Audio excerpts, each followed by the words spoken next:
Hey fucks, Mad Mike here, and I'm here to do something a little bit different today. So I know the title says Discography, and that probably makes you think I'm going to be roasting today's featured artist, right? Well, wrong. Nope. Sit down, folks. Grab yourself a drink, because this might be a little bit difficult for you to hear. But I, Mad Mike, will actually be reviewing a pop artist today. And that pop artist is none other than Canada's own Carly Rae Jepsen. Hey, I just met you, and this is crazy, but here's my number, so call me maybe. This is the gayest video I'm ever gonna make in my life. So I know a lot of you feel betrayed right now, and I know a lot of you are just calling me gay in the comments, and I know a lot of you are unsubscribing. And you know what? If I have no subscribers, I wouldn't do this at all. Wait. Shit. Okay, but anyways, you're probably wondering, why Carly Rae Jepsen in particular? You know, if I'm a metalhead who's going to cover a pop artist, why not be Lady Gaga or Michael Jackson? Well, to my surprise, it's because Carly Rae Jepsen actually has a pretty large following within the metal community. And I'm not lying either. Most metalheads I talk to happen to really enjoy her music. She gets praised by metalheads on her subreddit. Most of the metal Discord servers I'm in have nothing but praise for her. And her live shows tend to have a relatively solid number of metal fans in the crowd. This just fascinates me. Okay. I do know that metalheads like other genres too. And I do know that metalheads like pop stars as well. Lady Gaga's a perfect example, right? But the most revered pop artist in the entire metal community is the Call Me Maybe girl? Really? Now, I'm sure that some of that praise comes from the fact that metalheads are absolute simps, but I'm sure at least some of it has to do with the music, right? I hope? Either way, today we are going to review her discography, and we're going to find out exactly why Miss Jepsen is so revered in this community. Let's start with her backstory, shall we? Carly Rae Jepsen was born in 1985 in Mission, British Columbia. She grew up a theater kid who had a great passion for the performing arts. She starred in a few high school plays, and once she graduated, she joined the Canadian College of Performing Arts, where she graduated in 2005. She wanted to make it on her own as a musician, and while she was writing songs whenever she had the time, she slept on a pull-out couch while working as a bartender to make ends meet. You know, I respect this hustle. She wasn't given anything in the beginning. Even when she graduated a relatively prestigious program, she just had a dream and kept working at it, even when she couldn't afford a couch to sleep on. Reminds me of a lot of metal bands who had that same struggle. Eventually, she finally got her break in 2007 when she auditioned for Canadian Idol. She was accepted into the competition and finished in 3rd place that year. This garnered a lot of attention from record execs, and her demo eventually landed on the desk of 604 Records in Vancouver, where she was signed. And through that label, she released her debut album in 2008, titled Tug of War, sweet as sin, I let go, I fell in. So in order for me to actually do this review, I figured, hey, why not go outside for once in my life? So, I am here in my backyard. Very nice backyard. Hasn't quite gotten out of winter yet, as you can see.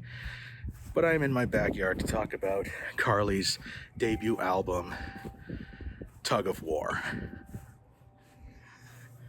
Those chimes behind me actually came in handy right there, just as soon as I talked about it. So, the goal here was to get to know Miss Jepsen as a pop singer, and, you know, sort of expand my horizons a little bit.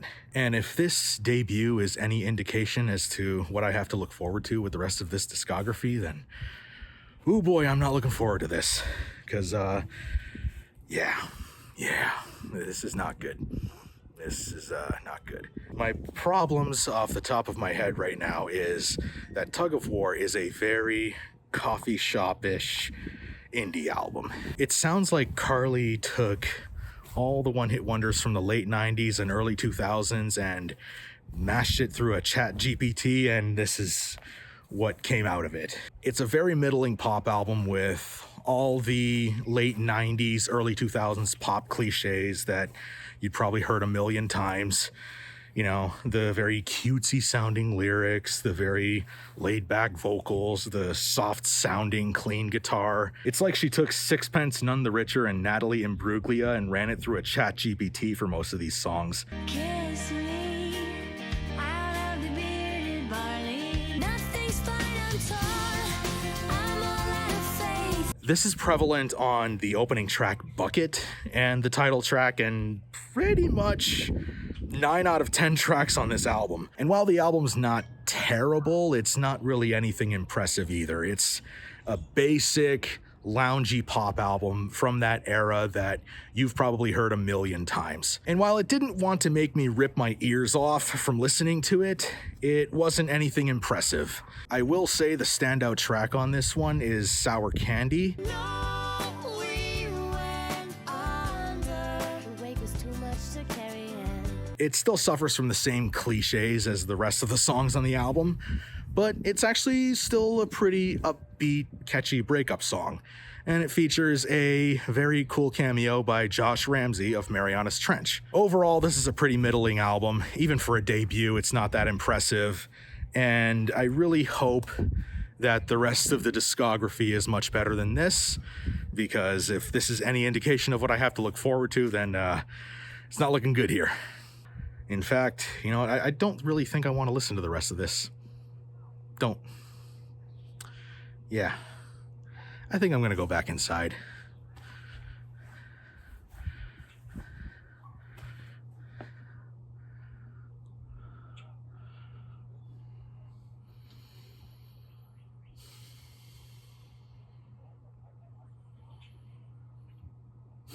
Nah. I said we were going to go through with this, so let's go through with it.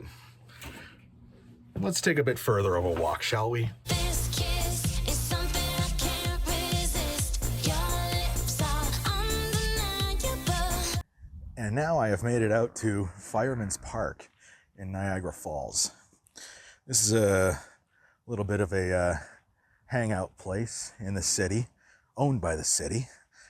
The sun's out, it's gorgeous out. It's a gorgeous day to visit this place. It's a great place. As you can see, there's a bit of there's a patio right behind me, and there's a little event center behind that as well, if you can see it. It's a nice place to, you know, hold birthday parties, come out and play catch, play baseball, soccer, whatever. It's even a nice place to maybe hold a wedding one day. I believe we were talking about the sophomore Carly Rae Jepsen album by the name of Kiss, correct? Yes. So this album indicates a huge jump in maturity for Carly. Mostly gone is the coffee shop-ish cliches, the very soft, reserved side of her, and this one shows a huge jump in songwriting, in production quality, and in just overall confidence for her. Overall, I can tell that there is so much more money put into this album. The production feels slicker, it feels a lot more pristine, a lot more refined, and you can tell there was a lot more time to spend producing this album as opposed to what felt like such a, you know, laid back rush job that was on Tug of War. So I commend the production here for that. As far as songwriting goes, such a huge improvement on so many tracks like Guitar String Wedding Ring. If you cut a piece of guitar string, I would wear it like it's a wedding ring. This Kiss especially, I think this Kiss is one of the better songs on the album, probably the best song on the album. This kiss is something I can't risk. Your heart is unreliable. It just shows such a huge leap in peppiness, such a huge leap in confidence for Carly that I just didn't notice on Tug of War. And you can tell just by listening to these tracks that she is so much more comfortable as a singer, as a songwriter, and you could tell she even trusts her producers to create the best beats and best instrumentations for her to produce the best album possible. And of course, this is a Mad Mike video, and we cannot make a Mad Mike video, even one that I'm trying to take seriously, without some fucking memes, okay? So, and of course, this album can be memed into fucking oblivion. Why? Because Kiss by Rae Jepsen is, of course, her album that has the song on it. You know which one that is? You know it. I know it. Call Me Maybe. Hey, I just met you, and this is crazy, but here's my number. So, before I decided to explore her discography, this was the only song I knew her from. This was the only Rae Jepsen song I had ever listened to, and that was pretty much it. This was all over the freaking radio. This was all over YouTube. This was all over TV in 2012. This was one of the biggest singles of the 2010s. Probably is still one of the biggest pop singles of all time. And at the time, of course, I could not get even further away from it as a song. As, oh my God, it was everywhere. And it was one of those, just a textbook example of an annoying earworm. Like, I would be walking alongside somewhere, I'd be walking outside, walking to work somewhere, or just hanging out, and then it'd be like, call me, here's my number, call me, fuck, and you just could not get this song out of your head.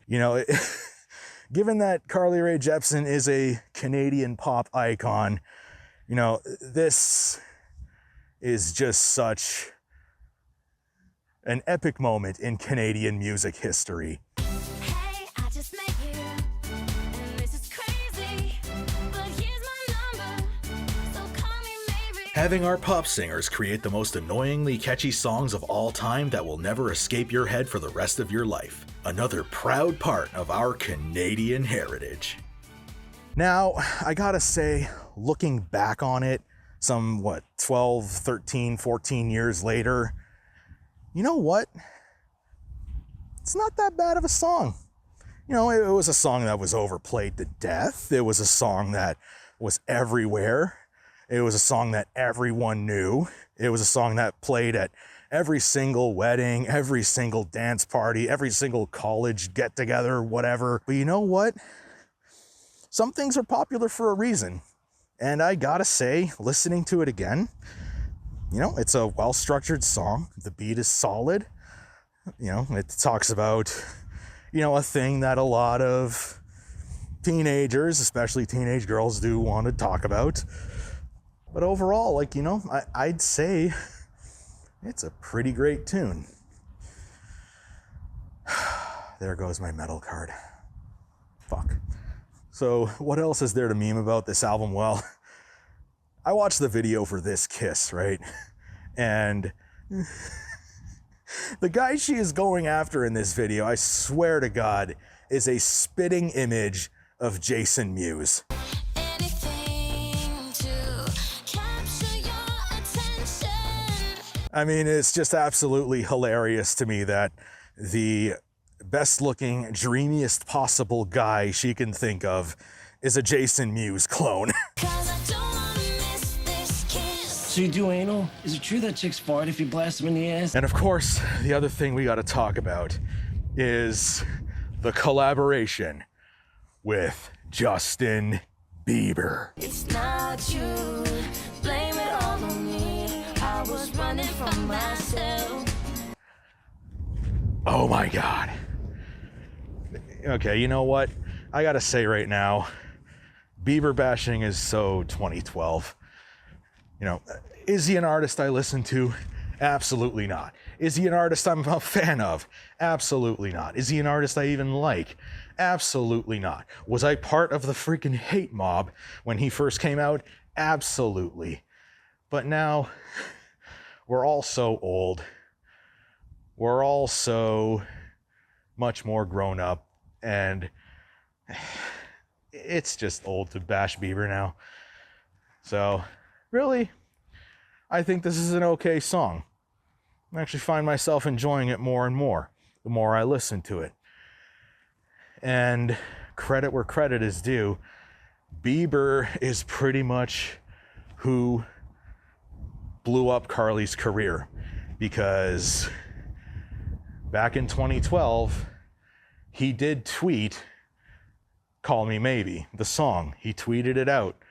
And after that, the song just blew up. Carly blew up. She became an overnight sensation. And he is who got her career going. So credit where credit is due. I always appreciate when a bigger name, gets a smaller name's career going. That's what Metal Trenches did for me. Shout out, buddy. I enjoy the song. I enjoy the collab.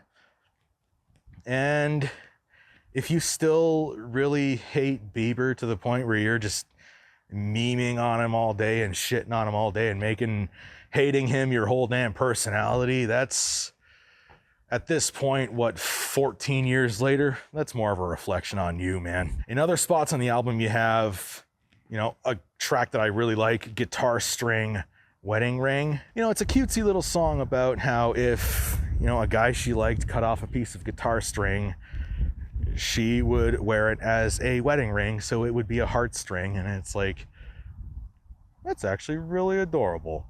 I like it. What's happening to me? I'm a metalhead. I have balls. Why am I enjoying this shit? The other song on the album that I want to talk about is Tonight I'm Getting Over You. I keep dancing till the morning with somebody new. Tonight I'm getting over you. It is such a good breakup song, and it really showcases her maturity as a vocalist. She is absolutely bringing it on this track with the high notes she is hitting, and the way the song is structured too. It's such a good build-up. It starts out, a very quiet song, very subdued, and then she starts to bring up her vocals, starts to raise the stakes in the track, starts to intensify, and then it just swells into this dance pop epic that I just really love. And I like this style of songwriting across all genres. I like the way when a song can start out really quiet and somber and subdued and just swell into this epic. It reminds me of a lot of metal tracks like Remember Tomorrow, or One, or Fade to Black, or Armed and Dangerous. It's almost like, in some ways, all music is the same, and it doesn't matter what genre it is. Sometimes great songwriting can simply just be great songwriting. And you gotta know it when you see it. Wow. Yeah, Tonight I'm Getting Over You, I would say, is one of the best tracks on the album, one of Carly's best songs. I kind of go between that one and This Kiss as far as my favorite tracks off the album are. Overall, this is such a huge improvement over Tug of War. Production, songwriting, vocal performance, instrumentation, presentation. I even, think this album cover is a lot more aesthetically pleasing than Tug of War. And there's such a huge jump in confidence as well. She just seems to be finding herself more and more and getting so much more comfortable with the process. And that is a very nice thing to see, because, some artists, they never quite find themselves, or they get too stuck in their own ways and they don't try to improve in any way. But you don't get that with Rae Jepsen on this album, which is a really good thing. Sorry, a bee kind of fliggin' flew across me right there. It's that's staying in.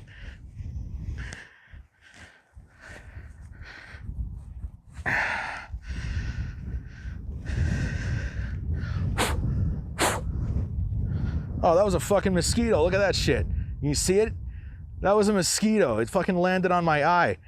Son of a bitch. Oh, that's staying in. That is in. Absolutely in. It's one of the downfalls of choosing to actually go outside for once. The jump in quality is huge, but she doesn't quite stand above her peers. A lot of the tracks on this one could have easily appeared on a Katy Perry or Cascada album. And that's no knock on Katy Perry or Cascada.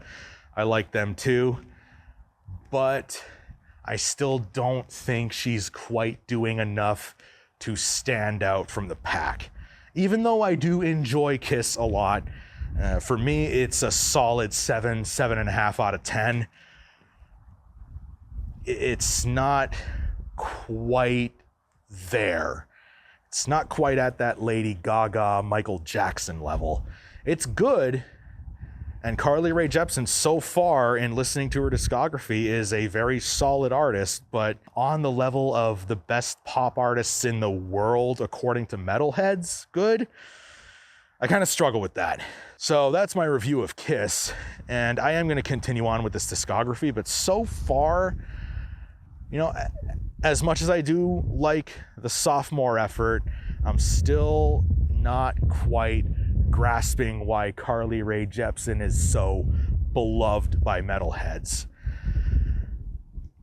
But let's continue on this journey, guys, because I really want to figure this out. In your fantasy, dream about me, and all that we could do with this emotion. And now I have made myself out to Queenston Heights National Park up here in Niagara Falls, where I live, to talk about this next album. But before I talk about the album, I do want to talk about where I'm at right now. This is the site of one of the most important battles of the War of 1812. This is arguably the site of the most important war battle in Canadian history.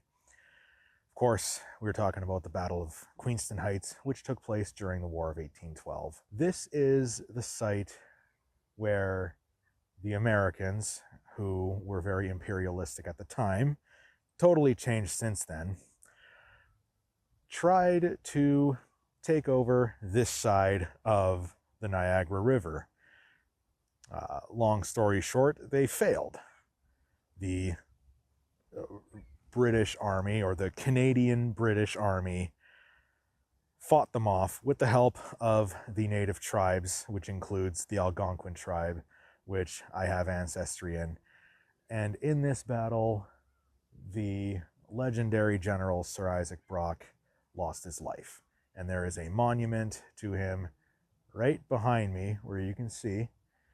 There you go. That giant monument is his. Why it's relevant to the video I'm making right now? Well, one, this site is where Canadian identity as we know it was born.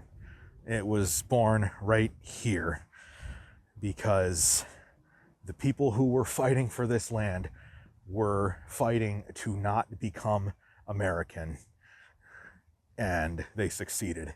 We continue to pay tribute to them by not being American to this day. And, you know, without the sacrifices of the people who died at this very spot over 200 years ago, we don't get to talk about the musician we're talking about today. We don't get to talk about the album we're talking about today. And I don't have a channel. Heck, I probably don't even exist. So, you know, this is what I say to Sir Isaac Brock. Either way, I've made myself out to Queenston Heights National Park And I'm going to show you a couple places right now. You can literally see Toronto's skyline from this spot. On a very clear day, it almost feels like you can touch it.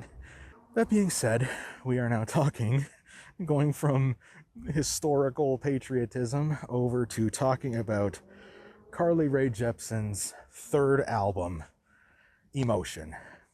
And you've heard me talk about Tug of War. You've heard me talk about Kiss.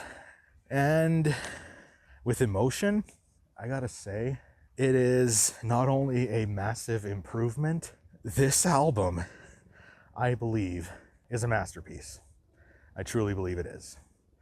And let's start to talk about why. So I can't remember which time it was that I listened to this album. I don't know if it was the second time or the third time, but I feel like I had this aha moment. So a lot of metal fans might not want to admit this, but a lot of us in this community are huge fans of synth music.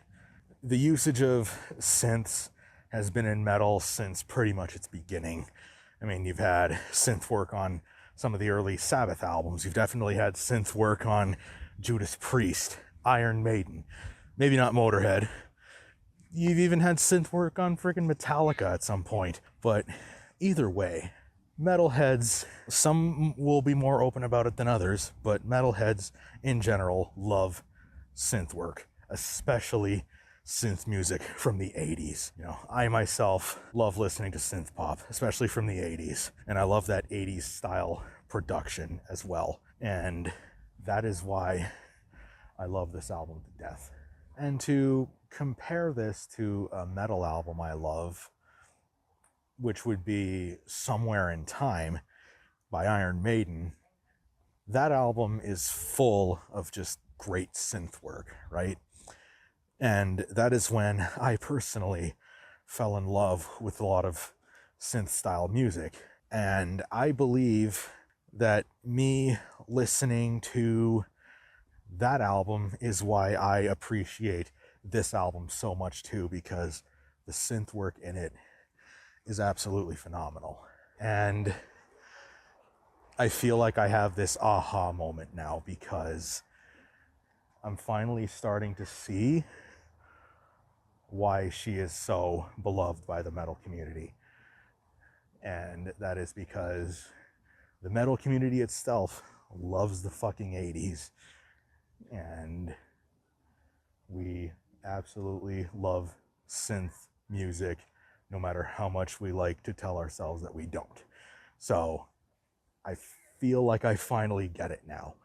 So to dive into this album a little bit more, I'm going to talk about the opening track, which is, this is such a perfectly structured, perfectly paced, perfectly vocalized, perfectly instrumentized, if that even is a fucking word, pop song. So in terms of structure, I mean, the opening notes on this song are done with a saxophone.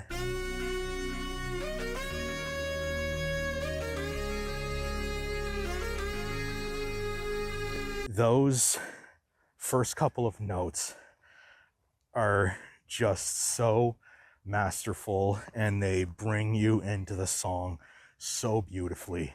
The command her voice has in the song, the chorus is just so catchy, and as the final chorus comes in, there's a bit of a build-up right before it, and then there's this snare hit.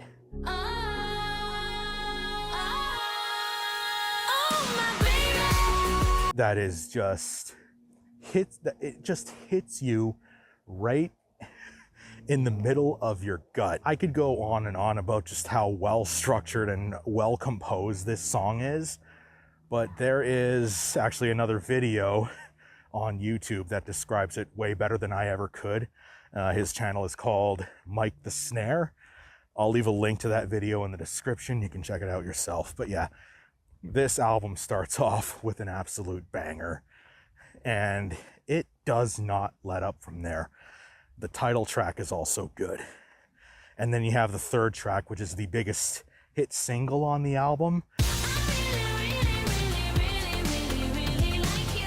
And I Really Like You, much like Call Me Maybe off the previous album, is an absolute fucking Canadian heritage earworm that I enjoy way more than I should. And also, the video, it's such a cheese fest, but I enjoy it way more than I should. Especially because Tom Hanks lip singing the song throughout the entire video shouldn't work, but it does. And I was talking about on the first track how she has so much command of her voice, and I do want to touch on that some more, because Carly on this album, she has so much command of her voice. She has so much confidence in her abilities as a singer and songwriter, and she is so good on this album at using restraint and knowing when to hold back and knowing when to use the full power of her vocals. And she has very powerful vocals. Like, you know, she was a finalist on Canadian Idol for a reason, you know, and she just knows when to give you just a little bit and when to give you so much. I mean, this is prominent on the tracks Gimme Love and the ballad All That, which is one of my favorite tracks on the album. I mean, you can say that about pretty much every track, but she has matured so much by this point, and her voice has gotten so good by this point that she has absolutely reached her peak here. And not only that, but she has so much command and confidence over how she wants to compose and structure a song as well. Her and her team, I do have to give credit to the team around her, the team of writers, the team of producers around her who are putting these beats together, who are putting these lyrics together. Of course, she contributes as well. This is a different kind of animal than you would expect from a metal band. Metal bands tend to write their own songs. Metal bands tend to even produce their own albums. Not really a thing in this case. And you know what? I don't think there's anything wrong with that. You know, good music is good music. It doesn't matter if it comes from the artists themselves or if it comes from the artist and the artist's team around them. I mean, are we going to say that, you know, regardless of what they come up with, that, you know, it's not her, that it's not Carly's final say on how she wants to play, how she wants this album to feel like and sound like? I mean, she's definitely one of the final says, right?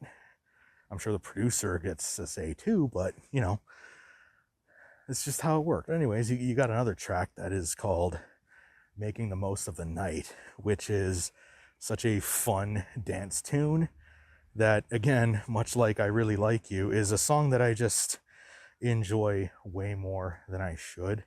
And it's another example of how she uses restraint in her voice, but knows exactly when and how to bring that voice to full power.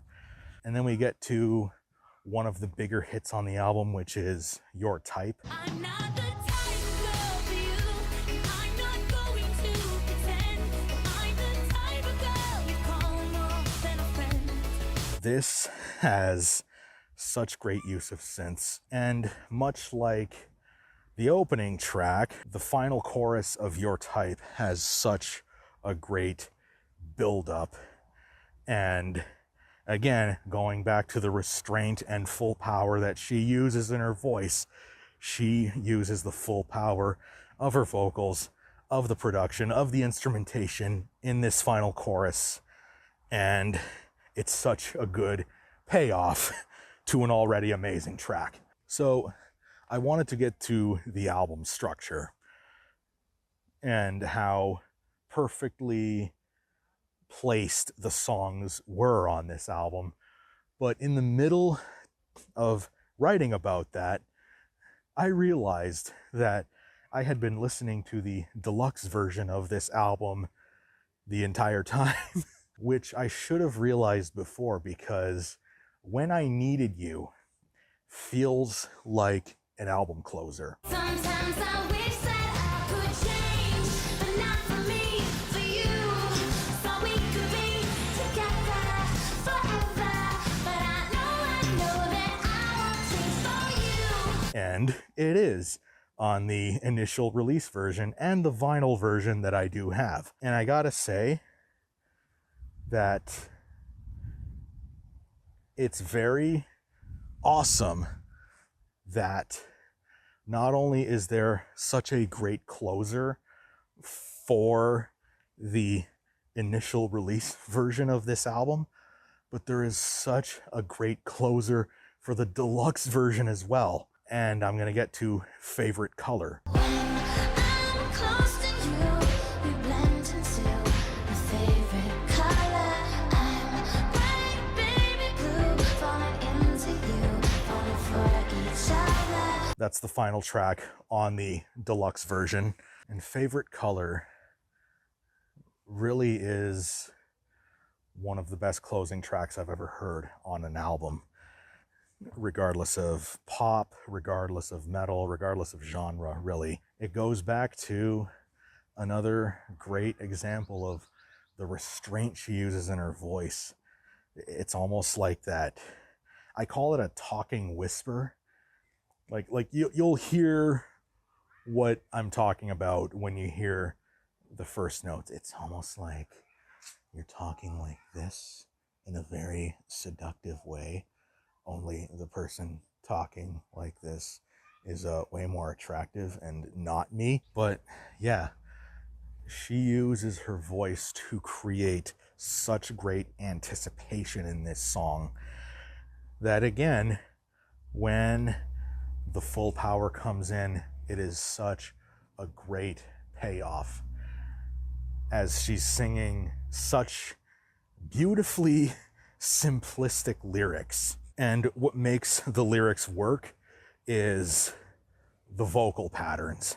And I think the vocal patterns on this album are so hooky and so catchy and so well structured that even though the lyrics can be a little samey and, you know, you could consider it cheesy, I can't help but sing along because it's just so well put together. I mean, you hear the chorus on "I Really Like You," and, you know, it's literally just, I really, really, really, really, really, really, really, really, really, really, really, really, really like you.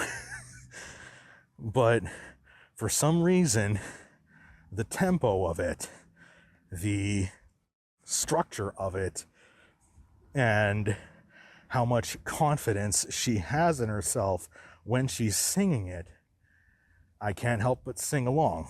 I also want to get to the track called Black Heart. In your black heart is where you'll find me, cutting through the cracks of the concrete. It's a bonus track on the deluxe album, and this is one of her more overlooked and underrated tracks. I can't help but just bop along to this one, and I can't help but just enjoy the synth work. This has a unique type of synth work in comparison to the rest of the album. It has this like 8-bit style synth work, and you hear that right on the intro of the song. For what was a bonus track on the deluxe version, this is one of her most overlooked and underappreciated songs, and it's one that you can definitely bop along to quite well. Yeah, I think this album is a masterpiece. So just to make this clear, for me to consider an album to be a 10 out of 10 goated as fuck masterpiece, I would need to be able to make a legitimate argument that any song on the album is the best one. Not only that, but every song on the album has to be goated. And not only that, but the album itself needs to flow flawlessly.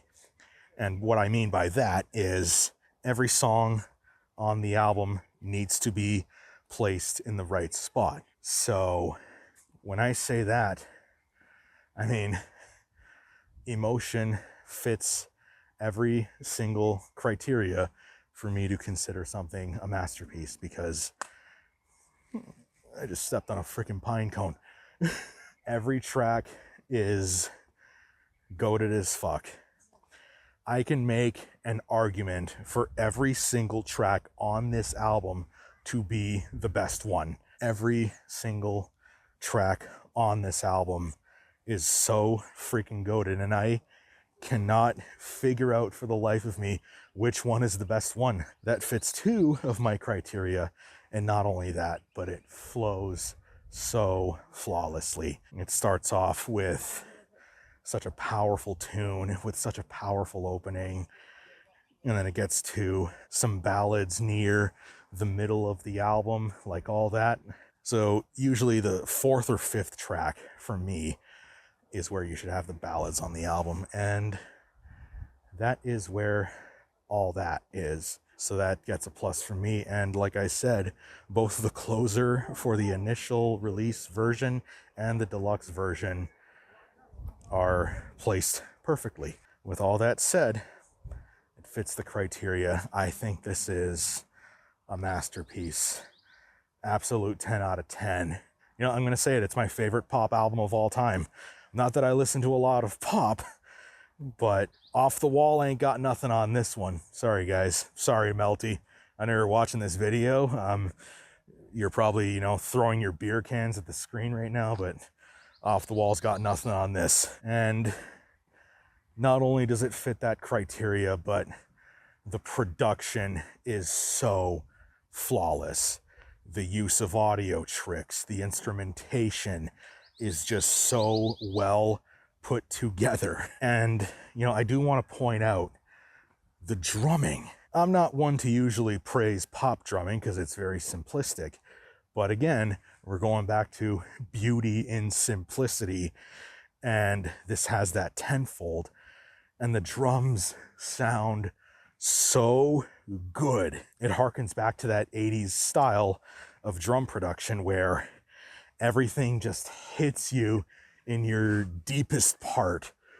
It hits you right in the guts. It hits you right in the heart. It hits you right in the pit of your stomach, right here. And that's another reason this album is so powerful, because the drumming and the beats are so well put together and produced. And again, I appreciate the simplicity of the lyrics the same way I appreciate the simplicity of the lyrics on a Black Sabbath album. Geezer Butler to me was one of the greatest lyricists of all time, and one of the reasons I consider him to be one was because the lyrics were so simple and so easy to sing along to, and it's the same thing here. I just compared Black Sabbath to Carly Rae Jepsen. Come at me, elitists. But anyways, I digress. This is my favorite pop album of all time, an absolute masterpiece.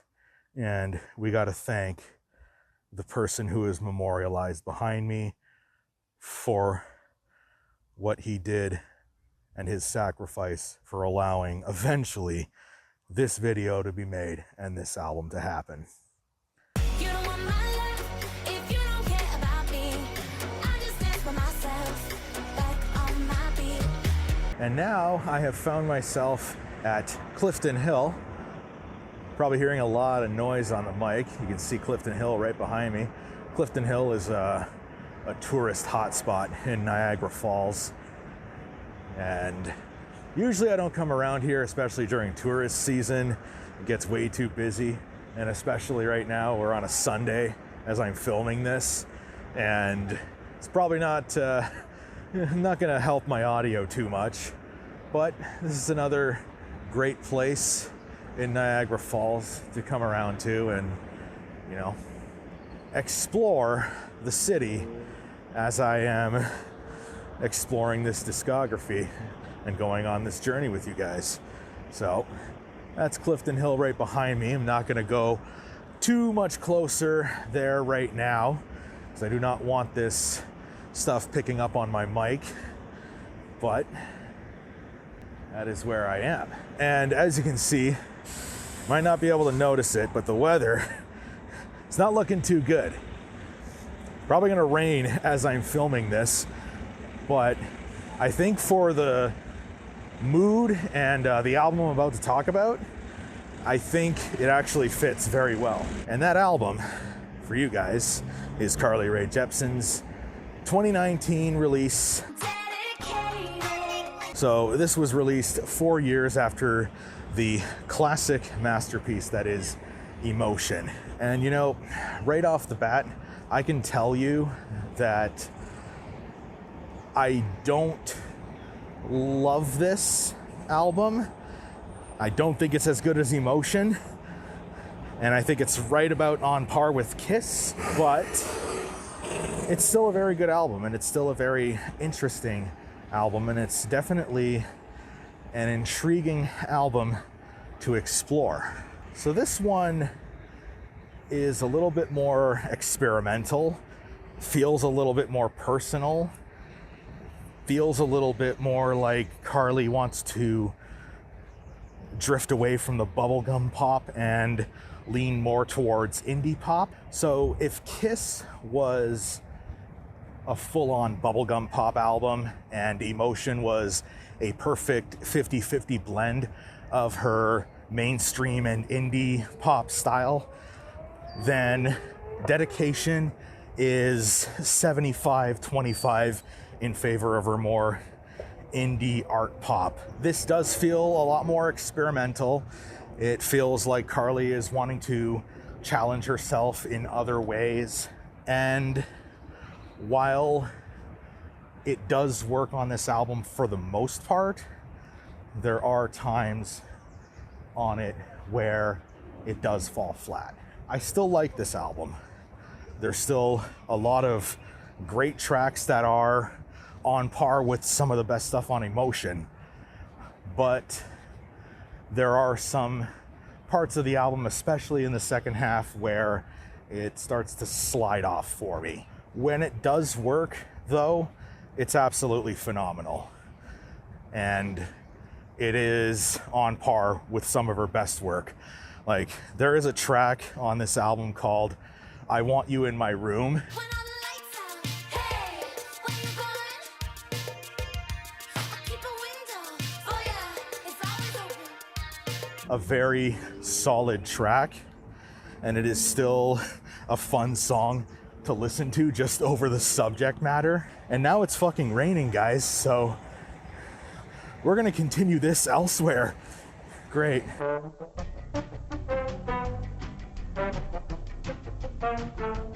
All right, so now we are filming a day later. Weather's much nicer, skies are much bluer. Yeah, I had to wait an entire day to start filming again after Mother Nature so rudely interrupt me. Comme la maudite vache à lait. So anyways, where was I? I believe I was talking about the single I Want You in My Room. What I like about this song is that, you know, we talk about female empowerment, and this is a very empowering song, but not in the way you think. It's a female empowerment song, but you know, the cliche female empowerment is, you know, this whole I'm a strong, independent woman who don't need no man. And I do respect that viewpoint, don't get me wrong, but to me it's just as empowering when a female talks about what she wants in a partner or a fling or whatever. And I Want You in My Room, this single, is a good example of an empowering song about what women want in men. You know, it doesn't have to be, you know, oh, I'm just gonna live alone on my own with a bunch of cats. It's, no, this is what I want. And I want a man who's hot, and I want a man who's good looking, and I want a man who's willing to show up at my fucking window and come in and have some fun. And that's what this song entails, and I really like that kind of attitude from Carly on this single. And I Want You in My Room stands out very well because that is the most fun track on the album. The rest of the album leans more into artsy pop, experimental, darker pop territory. I found it very interesting, and it kind of intrigued me to find out why she went in this direction. And I learned that she was going through a breakup at the time of this album's production and the album's writing process. And when listening to this album, I can really sense that. And where I can sense it the most is on the final track of the album called Party for One. Party for one, if you don't care about me, making love to myself, back on my feet. And if you listen to this song, you can tell that there is a lot of catharsis on her end from singing it and writing it, and even in the video. And that is because she has reached a point, at least when writing this song, where, hey, she went through a breakup. It sucks, but she's learning to live on her own. And, you know, if 18-year-old me had heard that song, I would have just brushed it off as a bunch of bullshit. You know, not just because it was a pop song, but because of the lyrical themes. It was just like, I don't want to hear that right now. And I think that is because when you're younger, you don't want to be alone. And the thought of being alone is the biggest fucking nightmare for you. And that is why I'm glad I heard this song for the first time at this age and not when I was younger, because I appreciate it so much more now. And the reason being because as I've got older, I feel like I've appreciated being alone a lot more. And, you know, I've dated, gone through breakups and all that, and I've felt those feelings that are described in this song. And I really related to, you know, just appreciating finding yourself and being happy with yourself on your own, and that it's totally okay to be alone. There's nothing wrong with that. Honestly, being alone and finding happiness with yourself and your life when you're alone, and finding peace with yourself alone. And I can say that what is described in this song, finding happiness for yourself, is what helped me get back on the horse, so to say. And I'm sure that, you know, going through those feelings while writing this song helped Miss Jepsen get back on that horse. Anyways, I kind of rambled a lot with that track, but to me, it is the absolute peak of this album, and the best song on the album, and the most, you know, vulnerable, emotionally open song on the album. And I think that is where what she was going for on this record, I think that's where it peaked. Of course, it happens to peak on the final track of the album. Hey, look at it. You got the Skylon Tower behind me. Speaking of the Skylon Tower behind me right there, you know, I never really appreciated what a beautiful city I lived in and what a beautiful region I grew up in.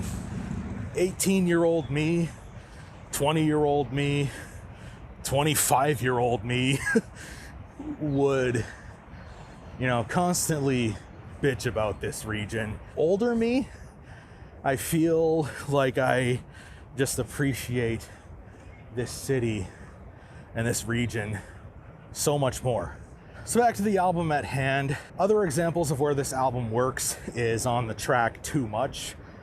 It is a great downbeat song that combines her indie simplicity with her louder pop grandeur. Automatically in Love is another song that does this exact thing. And, I really like this album. When it works, it works. It's just, unfortunately, it gets bogged down by, especially the second half. It's just the vision she was going for probably would have been better if the album had a lot less tracks on it. This album's 15 tracks long. Probably could have been 10. You could have dropped a lot of filler on this one. For me anyway, I'd give this one a 7 out of 10, maybe a 7.5. It's a good album, lots of strong tracks, especially in the first half. Party for One, the closer, is such a deep song that I appreciate so much. And even if there are some parts in the album that don't work for me, it still works very well overall. And to end the review of this album, I will say I really do appreciate how vulnerable and how emotionally open Carly was willing to be for this one.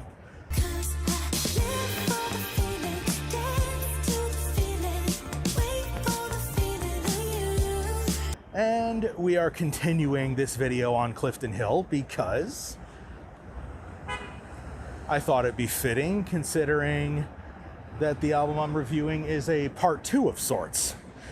This is Dedicated Side B. Released in 2020, this was a continuation of sorts for Carly of what she was working on. The songs that she wrote in the Dedicated Side A sessions, I guess we're going to call it Side A now, she released more of those songs that she wrote on this one. So, Dedicated Side B.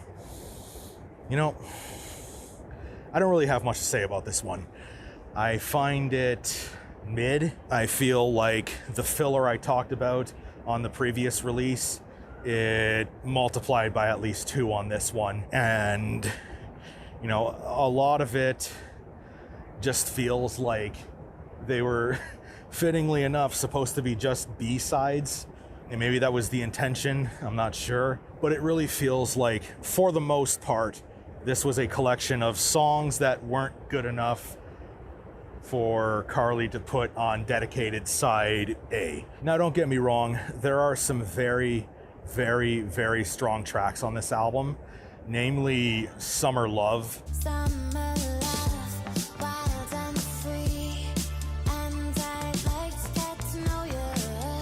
which has one of the greatest freaking bass lines I've ever heard in a pop song. I was humming along to it when I came here, like dun dun dun dun dun dun dun dun dun dun dun dun. And to me, Summer Love is the absolute highlight of this album. It has, again, that really awesome bass line, and it also has some very dreamy and spacey instrumentation. It pretty much evokes this feeling of just dancing freely with a loved one under the stars at night. That's what it feels like to me. And while that is the best song on this album, it's not the only highlight. The other great song is Let's Sort This Whole Thing Out.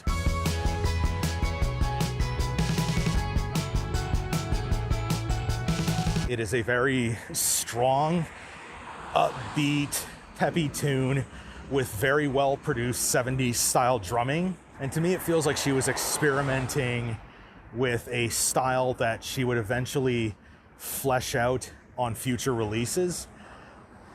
And yeah, that is another great track on this album. But outside of that, while the songs are not terrible or even bad, they're just listenable but passable, really. I get that she wanted to release a companion piece to dedicated side A, but unfortunately the songs just weren't as strong overall on this album.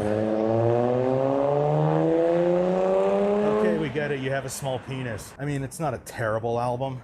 I can still listen to it and get some enjoyment out of it, and there are still some masterful tracks on it like Summer Love and Let's Sort This Whole Thing Out. But outside of that, this album's pretty mid. I'd give this one a 5 out of 10, really. It's a very middle of the road album for her.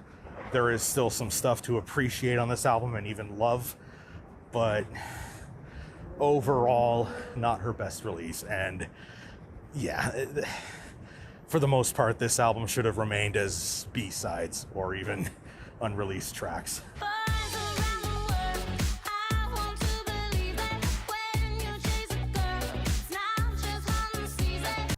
And now I find myself at the Niagara Falls Botanical Gardens. This is quite an interesting trek for me because I would never have been caught dead here 15 years ago, even 20 years ago. Back when I was starting to become a metalhead and starting to grow into my own man and all that, you know, you don't really appreciate the beauty in a lot of things when you're that young. All you care about is this girl hot? And if she's hot, how hot is she? Basically, right? Yeah, that was a Red Letter Media homage. But essentially, a place like this, I would have never really appreciated coming here when I was younger. But now that I'm older and a little bit wiser and a little bit more in tune with my softer side, as they would say, I come to a place like this and there's a lot of beauty around here. And of course, it's just funny to me that me, a metalhead, going on this journey of discovery and expanding my horizons, somehow I still end up like a real metalhead back in a bunch of fucking forestry. Black metal bands would be proud. But anyways, I am here at the Botanical Gardens to talk about Carly Rae Jepsen's 6th studio album, The Loneliest Time. So right off the bat, I can tell you that I like this album a lot better than the dedicated albums, both side A and side B. And you know how I was telling you how when I listened to Emotion, I think it finally clicked for me as to why metalheads really appreciate Carly? I think this album is another example why. Because metalheads, I find, just really appreciate genuine artistry. And on this album, there is a lot of genuine artistry on display. Metalheads do enjoy someone who takes a lot of influences, throws it in a blender, spins it around, puts their own little, touch on it, and have it come out with something that's great. I mean, that's how Metallica became big, really. They took new wave of British heavy metal, punk, early metal like Black Sabbath, threw it in a can, spun it around, and that is how you get the most successful metal band of all time. And that is why I think a lot of metalheads do appreciate Carly Rae Jepsen, because she takes so many influences.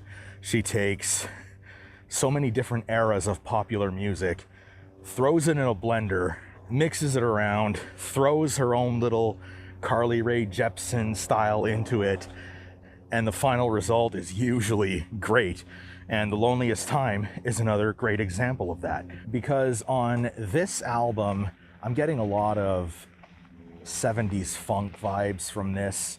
I'm getting a lot of old school soul vibes, a lot of disco vibes from it.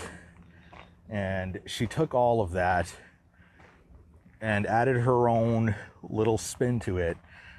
And the final result was just such a strong album. So tonally, this album is going for the same tone that was on the Dedication albums, but this one feels a little bit more cohesive, and it feels like she's more comfortable going for that kind of tone.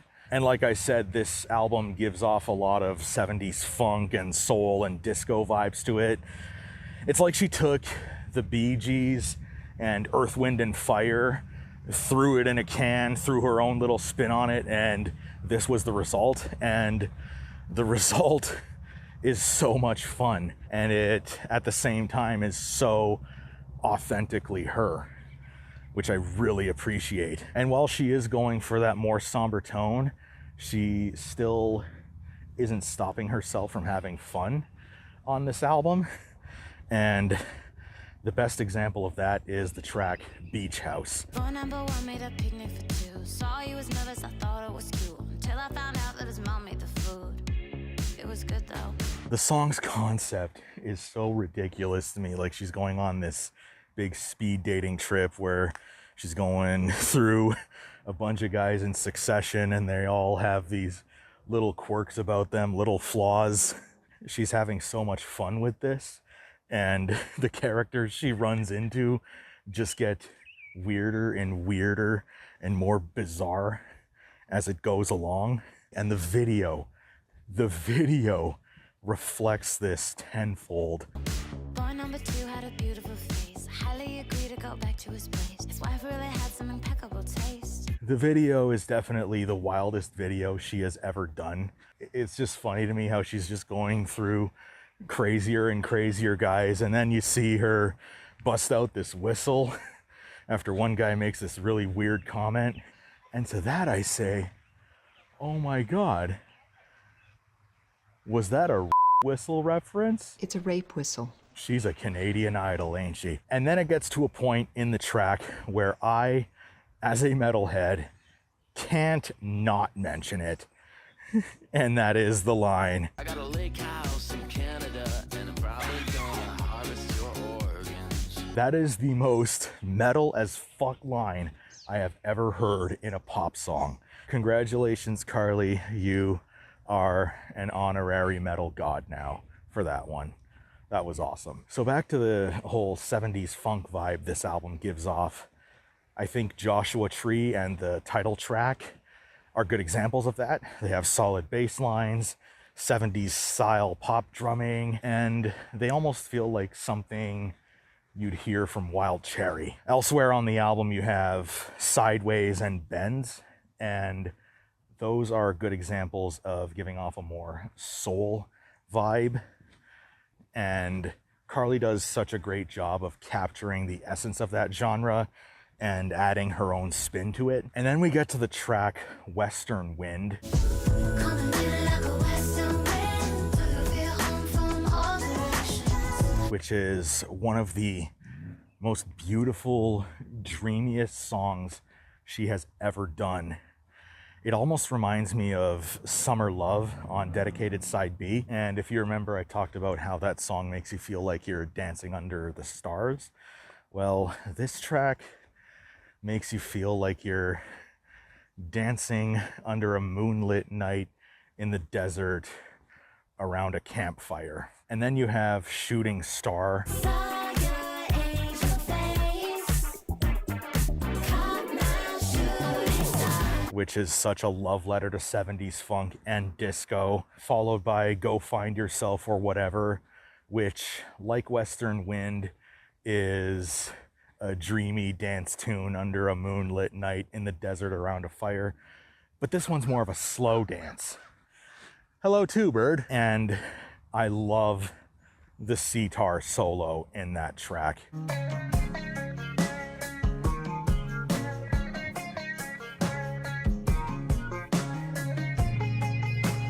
It's just so beautiful and adds so much atmosphere to an already atmospheric, dreamy song.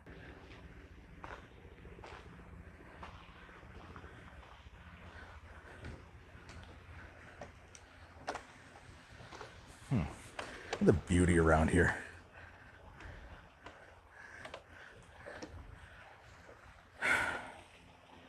You know, in looking at this kind of stuff, it's just you can't help but draw some metaphors here, because I am currently surrounded by very beautiful nature here in the botanical gardens, and this is stuff that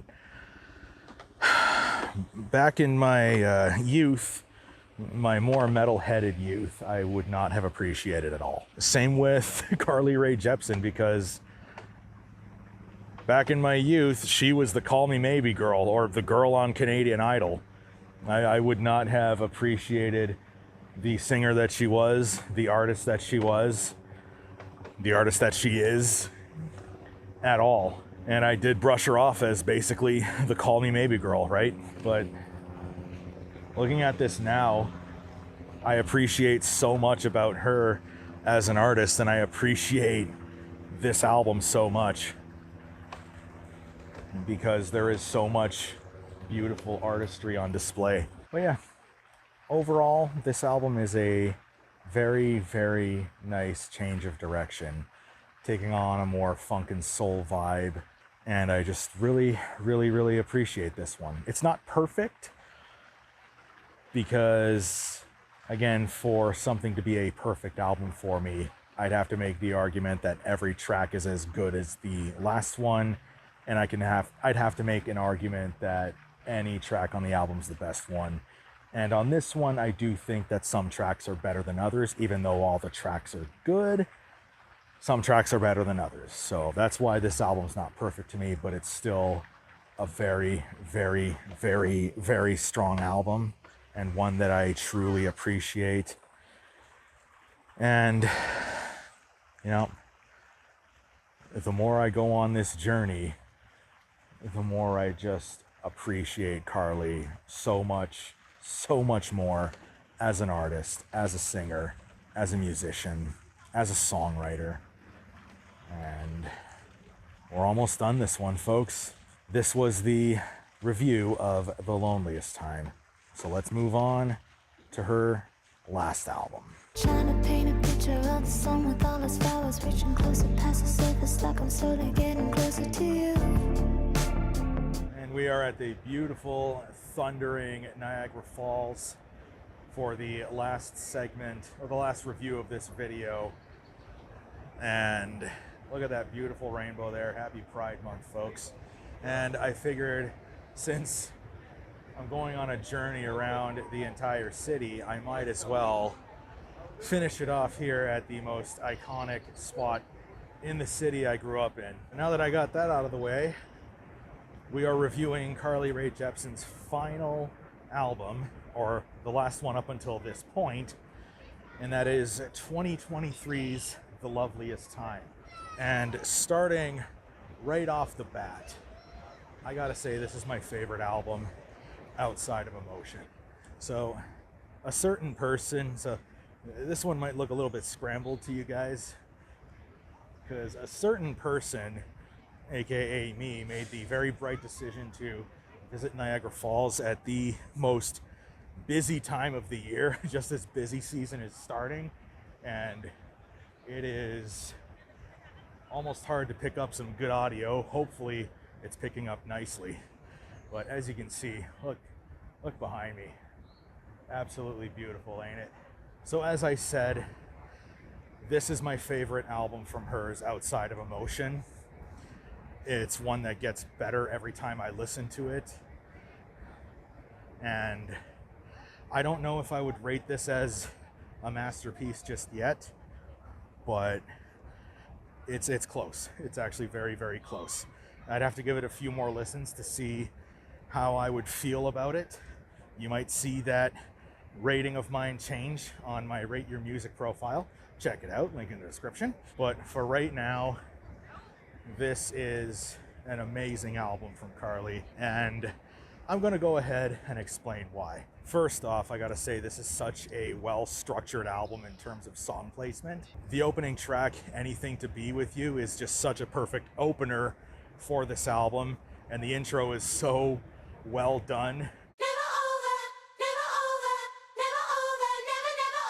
It just hits you like a freight train and gets you ready for the rest of the album. And in contrast to The Loneliest Time, which has that 70s funk soul vibe, this one has more of a jazzy psychedelic vibe to it. Feels like the music you'd listen to in a seedy jazz bar full of cigarette smoke at midnight.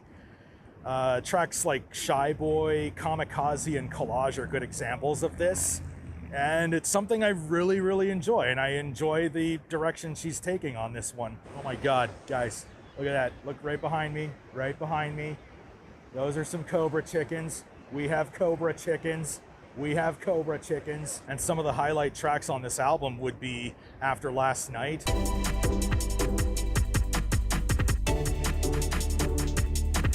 which feels like something you'd hear on the 1080 soundtrack. And 64 reference right there. Another highlight would be Shy Boy,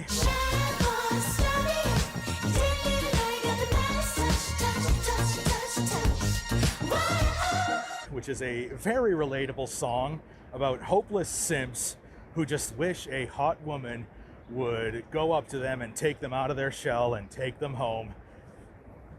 I'll take things that'll never happen for fucking 5,000, Alex. Yeah, seriously, get over yourselves and go buy more of Sydney Sweeney's fucking bathwater, you weirdos. And now I gotta get to the absolute highlight of this album, which is Collage. Give it us some time, paralyzed devotion.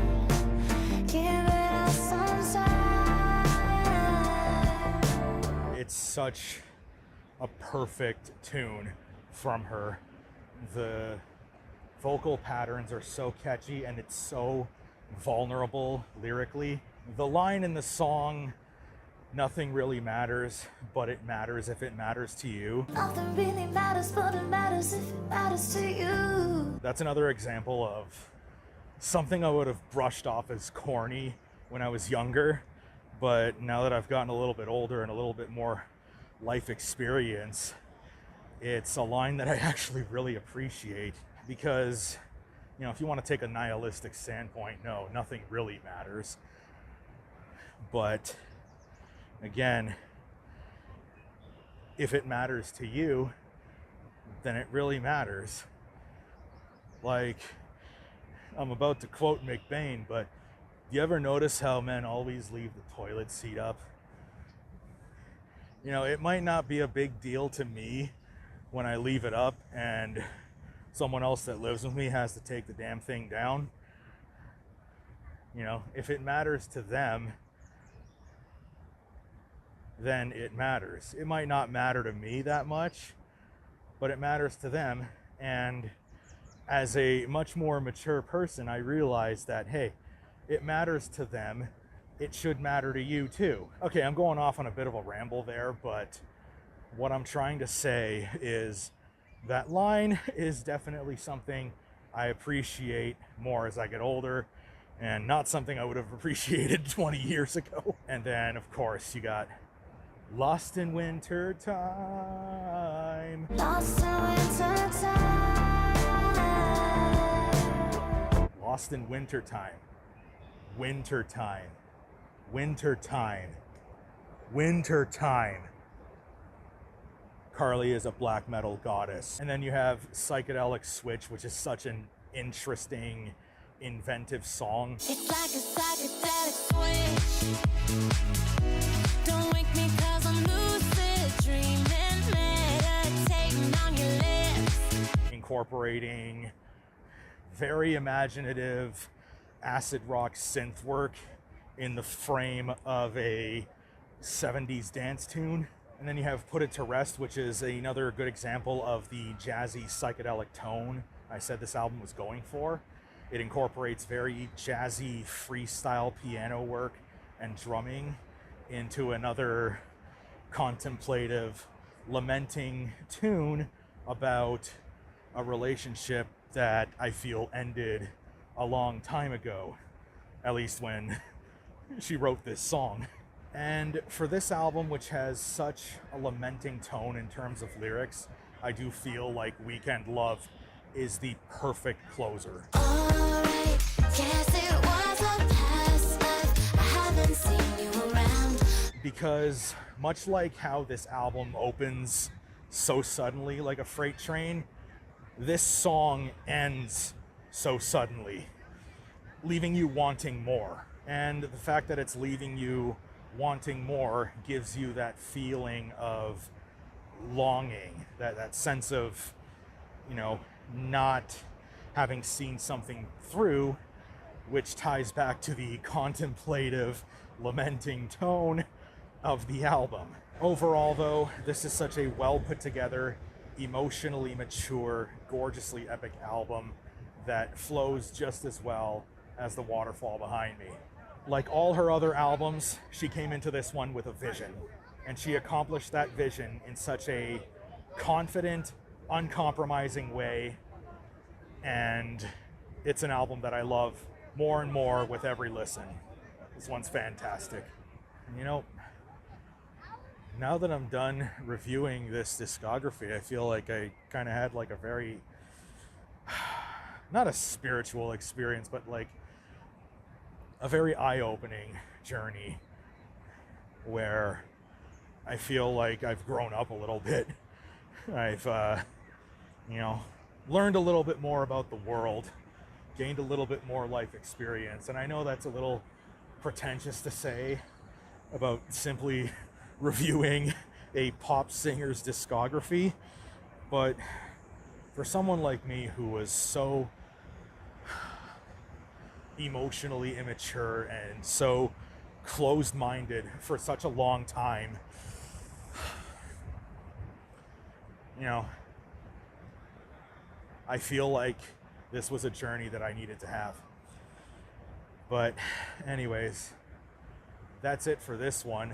I'm gonna head back home and finish off this damn video.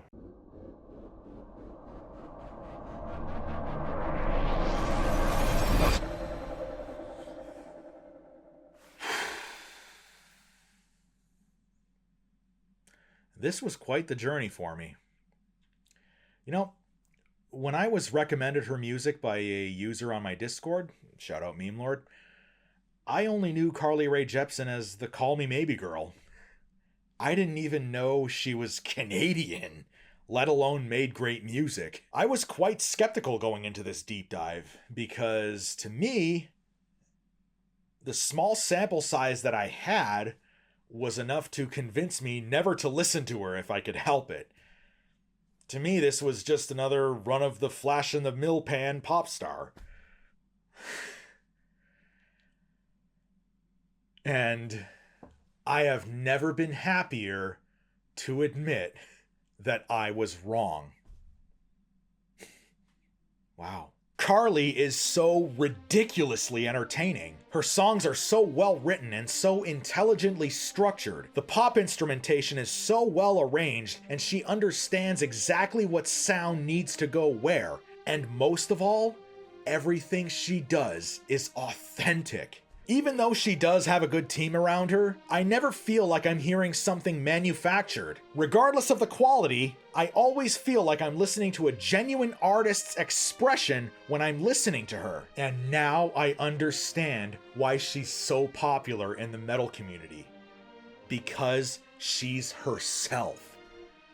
And being yourself is metal as fuck. You know, I truly hope that with this video, other metalheads can give her a chance. And I really hope that their experience is just as pleasant and eye-opening as mine. So if you're a metalhead like me who never gave Rae Jepsen a chance and you want to open your mind just a little bit, hopefully this video does that for you. If not, well, I got a beach house in Canada, and I'm probably gonna harvest your organs.